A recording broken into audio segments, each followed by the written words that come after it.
bakunzi ba Masepa One TV turabasuhuje kandi tunabifuriza kugira ibihe byiza hirya no hino aho muherereye ku migabane itandukanye mudukurikirana muherereye abari muri Amerika, Buraya, Australia, muri Afrika by'umwihariko mu karere k'ibiyaga bigari. Turabasuhuje kandi turazirikana urukundo rwanyu mukomeje kugenda mutwereka. Abamaze gukora subscribe turabazirikana rwose, abakora comment, abaduhamagara, buriya nta kantu gatambuka tudaha agaciro. Nkuko bisanzwe rero ndi Makombe Patrick muramenyereye, gusa wenda hari mushobora kuba uyu munsi mubona ko hari ikidasanzwe. Murabona ko mfite ubwitonzi bwinshi kandi nibyo koko nsanzwe nitonze, abanzi murabizi, ariko uyu munsi ngira ngo murabona ko nakabijeho kugira ubwitonzi cyane. Nta kindi rero ni amakuru ngiye kubagezaho, amakuru mu by'ukuri ntekereza ko ari amakuru adasanzwe y'ibintu byabereye hano dutuye hano muri Canada aho bita Edmonton. Ni inkuru rero ngiye kubagezaho, gusa ni inkuru idasanzwe.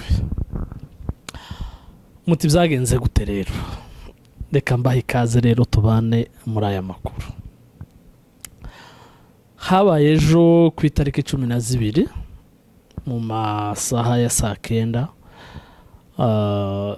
mbona telefone, nakira telefone, mbona ni telefone ya polisi. Ndayitaba, ambwira ko ari ofisiye wa la polisi ya hano muri Edmonton. Muzi kuri byashatse kuntungura kumva mpamagawe na polisi, ntangira gutekereza nyine ikibazo cabaye. Murabizi ko polisi itazipfa guhamagara umuntu imuhamagariye ubusa. Maze kumpamagara ambwira ko ari polisi, arambaza ati se ni wewe Makombe Patrick? Nti rwose ni jewe Makombe Patrick. Ati ugira channel yitwa Masepa One TV? Nti nibyo rwose ndayigira, yitwa Masepa One TV. Arangiza ati se wabuze umuntu witwa Oscar Niyonzima? Nti Oscar ndamuzi. Ati cyo nguhamagare rero uyu munsi kugira ngo tuvugane nawe, twakire muri biro zacu ikirego warezwe n'umuntu witwa Oscar Niyonzima. Mbari Niyonzima mbari Niyonde, ariko nuko nyene murabyumva. Ati yarakureze? Nti yarandeze njewe Makombe Patrick. Ati yandegeye, kati yakureze ko wamuharasinze ukamwita umwanzi w'ubwoko. Ati rero ibyo bintu byaba byarabaye? Ndamubwira nti njyewe ntabwo namwise umwanzi w'ubwoko kandi ntabwo namuharasinze. Nti gusa Oscar ndamuzi kandi iyo channel uvuga ndayizi ni yanje, niho nza ntangira ibitekerezo byanje. Nti rero ibyo kuba naraharasinze cyangwa se naribasiye Maître Oscar rwose ntabwo ari byo. Nti gusa nemera ko wenda ibyo navuze kubera ko akenshi nzi umurongo we, nzi naho mpagaze, nti nashobora kuba yaritiranije ibintu wenda kubera ko tumva ibintu cyo kimwe, dufite opinion zitandukanye. Atoya nimba ari ibyo ibijanye na opinion y'umuntu n'uburenganzira bwe, nta wabuze undi gutekereza uko ashaka, nta wabuze undi kuvuga uko yumva, kuko umuntu afite uburenganzira. N'iki gihugu ca Canada nibwo uburenganzira twemera. Ate gusa nyine ico tutemera nukwibasira umuntu, guharasinga umuntu, kwandagaza umuntu cyangwa se gutuka umuntu. Ntoya rwose ibyo navuze cano yaje irahari nimunabikenera muzampamagare muri ofisi nzaza bisobanure byose nimunakenera n'undi wenda wabisobanura mu rurimi mwumva muzomwiyambaze na Maître Oscar muzamuhamagare twicarane muri ofisi zanyu noneho ashinje ibyo namwibasiyeho ati ni byiza ko uvuze ko nta byabaye ati gusa rero twebwe nk'inzego z'umutekano tuba twifuza ko abantu mubana mu mahoro n'iki gihugu ni igihugu cyubahiriza uburenganzira bwa muntu ati rero mugende mubane mu mahoro nta kindi ati ibindi rero uburenganzira bw'umuntu bwo kuvuga igitekerezo cye icyo rwose amategeko ya Canada arabyemera nuko ati rero ikindi nuko hari umuntu mwakoranye ikiganiro witwa Claude ati nawe ndaza kumuhamagara mubaze atari ko nyine inama mbahaye genda mubane mu mahoro no muri community yanyu mugende mubane mu mahoro nta kibazo ndamubwira ati rwose uhumure nta kibazo gihari ntabwo nza nibasira abantu gusa ibitekerezo byanje bishobora kutuzuzanya n'ibye ariko ikinyabupfura n'indero yanje ntabwo nakwibasira umuntu kubera ko tutabyumva kimwe nuko wa mupolisi rero arakupa dusezerana gutyo mu kiganiro ciza kitatwaye umwanya muremure murabiza abantu bino ntibaje bavuga menshi nyuma yabwo yahamagaye Pasteur Claude muzi ku izina rya Kabirigi baraganira icyo yamubajije ko ngo mu kiganiro twakoranye ngo yavuze ko azi aho Maître Oscar atuye Pasteur Claude aramubwira ati uretse naho atuye none iwabo ahavuka ndahazi ababyeyi biwe ndabazi abavandimwe be ndabazi aho yabaye mbere yuko aza hano ndahazi naho atuye hano ndahwazi none mu mategeko ya Canada umuntu kuvuga ko azi aho undi muntu atuye byakwitwa icyaha cyangwa bigize icyaha ku buryo umuntu yabihanirwa polisi atoya ni uburenganzira umuntu kumenya aho undi atuye rwose mu mategeko ya Canada nta cyaha kirimo ati rwose nta kibazo kibirimo ati rero genda mubane neza nta kibazo ati gusa nyine narishikije message bavugana birebire wenda byo si ngomba kubigarukaho ariko nawe nico ngico ngo yamuresa mu ncamake rero nararezwe ndegwa muri polisi ya Canada ndezwe na Maître Oscar anshinja ko ngo namwise umwanzi w'ubwoko nibyo ngiye rero kugarukaho ndabivugaho ibintu bigera kuri 2 cyangwa 3 cyangwa se 4 ngaruke rero kuri ibi bintu kubera ko muzukuri icyambere byarantunguye kubera ko ntatekerezaga ko umuntu w'umusaza umuntu w'umugabo ungana kuriya ushobora kumbera umubyeyi kubera ko aranduta ndetse imyaka ye nibaza ko na date yaza kuba yaragihari yari kuba muruta byumvikane ko mu by'ukuri ni umugabo w'umusaza unduta ushobora kumbera umubyeyi kandi by'umwihariko turaziranye aho twabaye muri Kenya yewe n'iwabo ruguru ni hamwe n'iwacu twari duturanye nubwo nyine ntavuga ko twari tuziranye ruguru ariko iwabo n'iwacu haregeranye n'abaturanyi aho twabanye rero haba mu Rwanda twarabanye atuye hari Kamembe no muri Kenya twarabanye twagiye duhura mu buryo bumwe n'ubundi no kugera hano ni umubyeyi rero mu by'ukuri njyewe nubaha kandi ntatekerezaga ko yatinyuka gukora ikintu nk'iki. Twavuze ibintu byinshi, nagiye byo twagiye tuganira n'abatumire banje nanje ubwanje.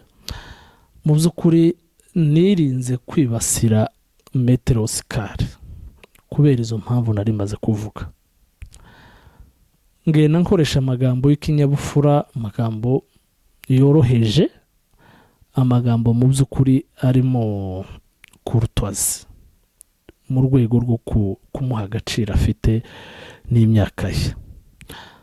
Ariko kumva ko yogera aho atera intambwe kuzo navuze, nkabivuga mu kinyabupfura, ntamwibasiye, ntamusuzuguye, ntamututse, ariko akabirengaho akaja kundega muri polisi, ni ikintu cantunguye kandi ni ikintu cantangaje. Kiri kuri ico nanone natekerezaga ko mu busanzwe mu muco wacu w'ikinyamurenge, iyo umuntu yavuze undi muntu nabi cyangwa se umuntu akaba yakwibasiye, akaba yagututse, uko byagendaga umuntu wageze urega umuntu swat ukamwitwarira mu muryango we. Nibyo nje nahise nibaza, nari nzi ngo ngize ico navuze wenda cababaza umusaza Oscar, yari kundeka byibura mu muryango wanje kuko ndawufite kandi arawuzi, akababwira ati umwana wanyu cyangwa se umuvandimwe wanyu yarantutse, akababwira kandeka. Niko ikinyamurenge cyageze kigenda, kandi ni nako n'ubu ngubu bikimeze. Urega umuntu mu muryango, wenda yaba yarakoze n'amakosa, bikaba umuciciru cyangwa se bakamuhana. Ariko n'ibyo bitanabaye, ushobora no kumurega muri community, cyane ko n'ubundi iriya dushobora kutabyumva kimwe, ariko ntibigize icyaha, ntabwo ari crime. No gutuka umuntu ntabwo ari crime, ntabwo ntuba wishe umuntu, ariko usibye ko ntanamututse. Nibwiraga ko byibura aho turi tuba muri community, dufite community yacu ifite abayobozi, nabyo byari gushoboka ko yari kubandegaho. Ariko gusimba ibyo zose akaja kundega kuri polisi, mu by'ukuri nabonye ko hari ikintu kitagenda, byarantunguye kwa. Icya kabiri, nta kintu kibi navuze kuri Maître Oscar. Ibiganiro byanje byose, yaba ibyo twakoranye n'umuvandimwe Pasteur Kabirigi, yaba n'ibyo nkora njyenyine, nta kintu kibi nigeze mvuga kuri Maître Oscar cari gutuma ashobora kunjana muri polisi. Kutumva ibintu kimwe nabyo ni bisanzwe, ariko kugeraho umuntu afata intambwe ukaja mu nzego za la polisi kuja kurega umuntu ngo nuko mutabyumva kimwe, ni ikintu kitari ciza. Ikindi congeho avuga ati navuze ko ari umwanzi w'ubwoko. Nimba mu by'ukuri ibyo navuze ko usibye ko ntanavuze ko ari Oscar, ariko wenda mvuge ngo mbaye we naramwise ngo Maître Oscar ni umwanzi w'ubwoko, ariko akaba azi ko atari umwanzi wabwo, byamutwarike kugira ngo arengaho ubwo bwoko bufite ubuyobozi, ananirwa kuja kuburegera, wenda babwire ati bwoko bwanje uyu muntu yambesheye, sindi umwanzi w'ubwoko, muranzi ABCD, ariko ntaje kuregera ubwo bwoko akaja kundega muri polisi ngo navuze ko ari umwanzi w'ubwoko. Ico kintu nibaza ko imyaka ye bitari bikwiriye ko yakora ico kintu, kuja kundega muri polisi. Je uyu nguyu hayuvuga, wenda n'abandi, umuntu aramutse agiye hariya kantuka kanita umwanzi w'ubwoko, kandi njewe mu mutima wanje nzi ko ntari umwanzi wabwo, mu mutima wanje nzi ko ubwoko bwanje ari bwo bundi ku mutima, ntaco kibi ngambirira ku bwoko, nta kibi ntekereza ku bwoko bwanje, ico kintu cantwara umwanya, ico kintu catuma mpaguruka nkaja kukiburana muri polisi ngo umuntu yanise umwanzi w'ubwoko bitwaye iki nimba koko azi ko atari umwanzi wabwo byamubabarije iki kumva mvuze ngo n'umwanzi w'ubwoko kandi we azi ko atari we nibaza ko mu byukuri bitari bikwiriye ko ahaguruka ngo agiye kundega none se polisi icyo si icyaha kameme wenda bishobora kuba kutumva ibintu kimwe ariko nibaza ko bitari bikwiriye kuja kuri urwo rwego ngo nuko navuze ngo n'umwanzi w'ubwoko usibye ko nawe ubwiwe warabizi ko ntigeze mvuga ko Oscar ari umwanzi w'ubwoko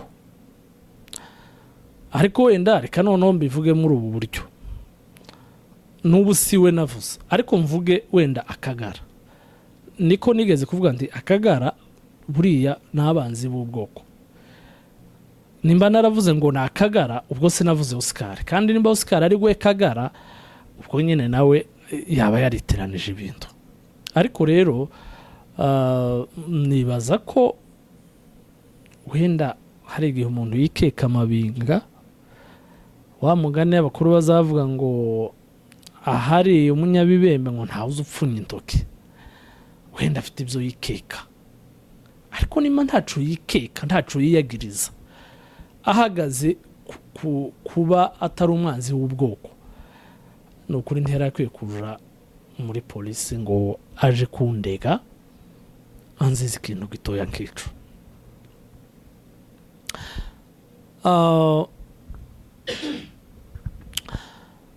Maître Oscar rero mu by'ukuri nibaza ko yananiwe kwakira reaction y'ibintu yavuze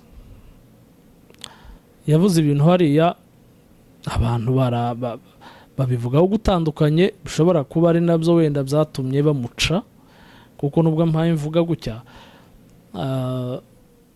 murabizi umuntu w'umusaza ungana kuriya kugezaho umuryango wiwe wicara ukamuca ukamushira ku ruhande akuru bazavuga ngo ntayizicibwa amatwi da ari ntacizira ibyo ari byo byose imyaka y'uriya musaza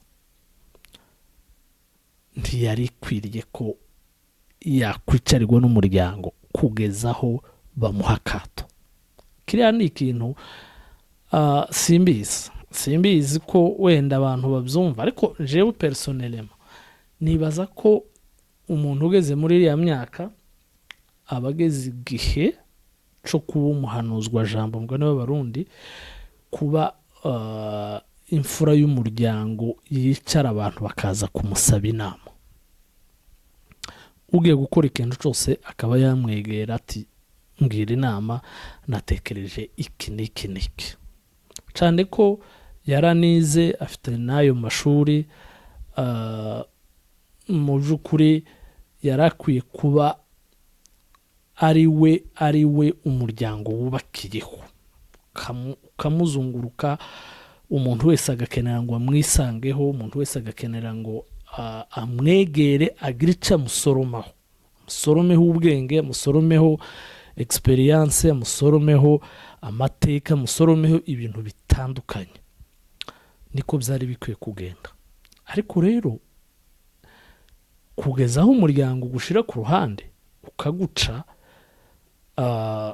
buriya ni ikibazo nyine kiba kiri aho ngaho ibi mvuze bihagazeho nta nashaka azosubiraje muri polisi asubira ababwire ibi navuze noneho iwega munyamategeko buriya hari igihe umuntu yibesha siritu kubyo azi akagira ngo none arakoresha abandi ibyo ashaka habe nubwo waba uri n'umunyamategeko nawe azi amategeko abandi bazi yiza y'abandi bize yize amategeko abandi bize ntabwo ari we wahinze amategeko kandi si nawe wa mbere si uwa kabiri si uwa gatatu si n'uwa kane wayize hari ibihumbi byayize mbere ye hari n'ibindi byayize nyuma ye hari n'abayazi kumurusha so nibaza ko icyo kidakwiye gutuma umuntu yotekereza ko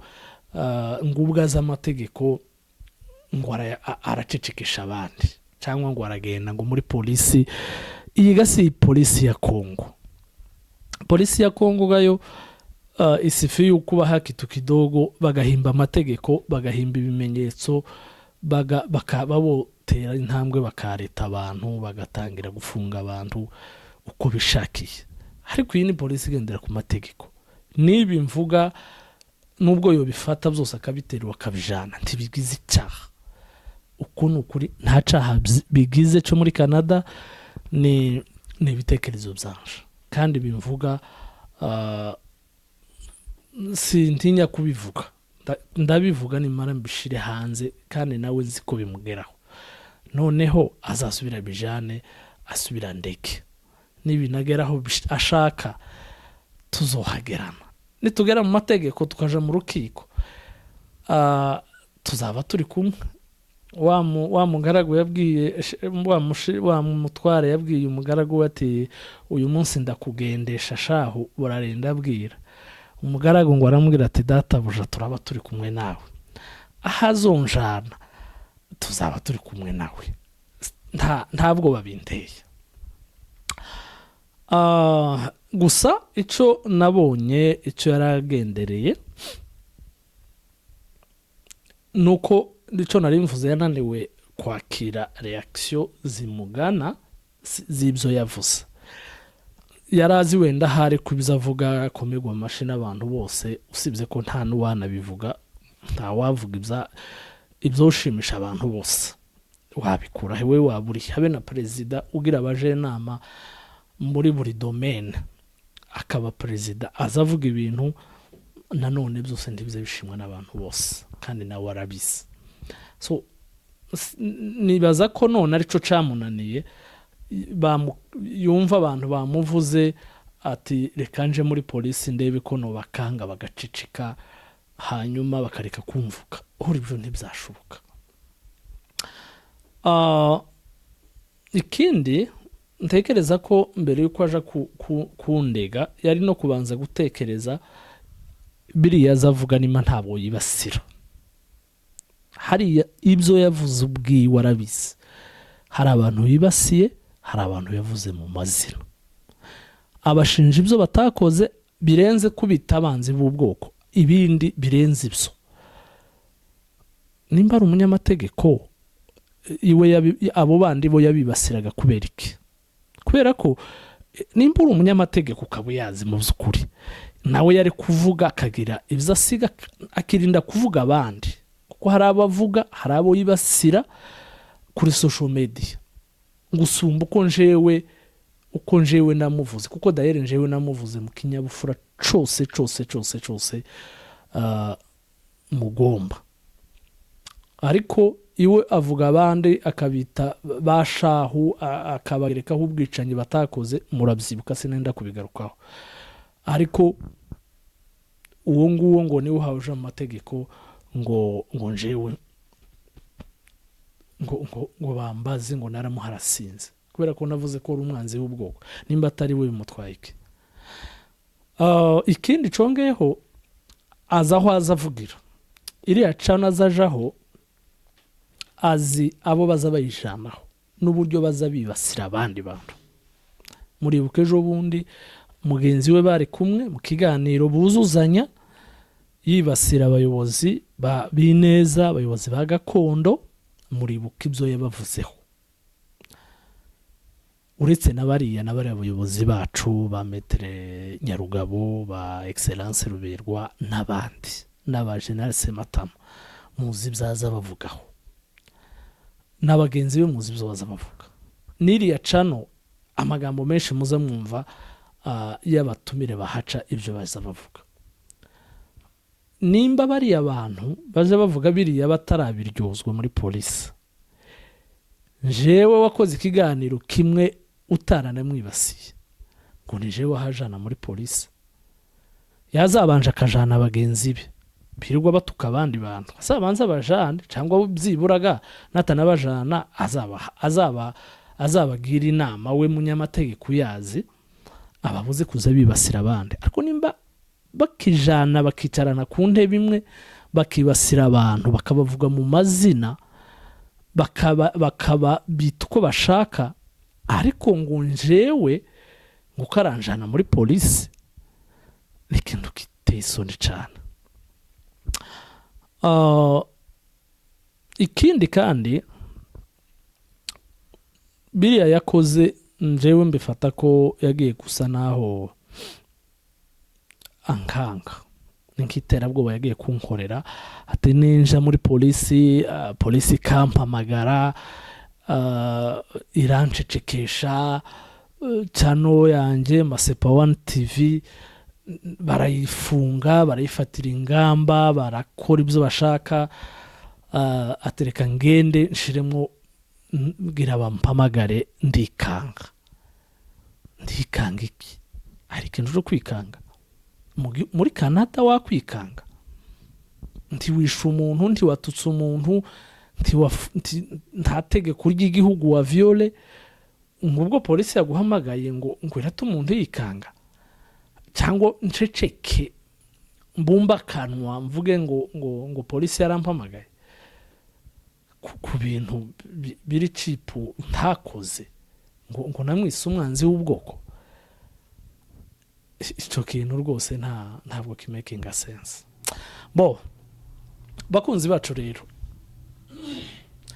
ibi mbivuze kugira ngo mbigere no kuri Maître Oscar. D'ailleurs nigeze no kunasaba ko twakorana ikiganiro nawe, tukakora ikiganiro mpaka akavuga ibyo yumva nanjye ngavuga ibyo numva. Aratinya rero, sinje wamubwiye ngo yandike igitabo yanditse rero niwe muntu wa mbere kuri iyi si, nta bandi nzi, nimba babazi wenda muzumfasha, jewe nta bandi nzi wenyine gusa wanditse igitabo akakigurisha, bwaca agasanga, agakora ubushakashatsi agasanga ibyo yanditse ari ikinyoma, gusa ntarabinyomoza ngo avuga ati ni ikinyoma, ariko kuba temera adahagara ku byo yanditse mu yandi magambo yabitesheje agaciro. Ahubwo nari kumusaba ko kiriya gitabo icyambere yozo dekarara ko yabisha, kuko gatagihagaze ku byo yanditse.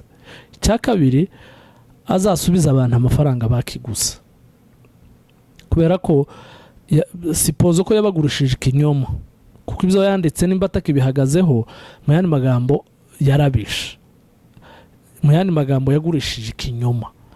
Azosubize bari abantu amafaranga yabo. Nimba rero ibyo yanditse atakibihagazeho, nabo azabasubiza amafaranga yabo cyangwa basaba imbabazi, kubera ko ibyo yababwiye atakibihagazeho. Soza ibyo yavuze, yigeze kuzayandikira Amahoro Peace Association amatangazo yo gukondana ibyabaye. Nimba uyu munsi agaruka agashinja Amahoro, akavuga ati Mahoro ntiyumva umurongo, Mahoro twaranabivuga ngo bashoye ubwoko mu ntambara, afitemo uruhare kubera ko ibyo yanditse n'ibyo yavugaga, Mahoro iramutse ari byo yagendeyeho yaba afite uruhare mu kuyobya Mahoro. Ibisimba itindaho, wenda nimushaka nzabigarukaho ubutaha.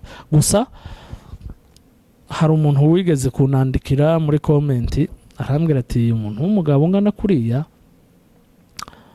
urimo akoreshwa n'abantu bato, abana batoya yabyara bakamukoresha amayerere, ngira ngo nibi ngibi nibyo babimukoresheje kuja kumubwira ngo ja muri polisi, genda urege, genda ubarege.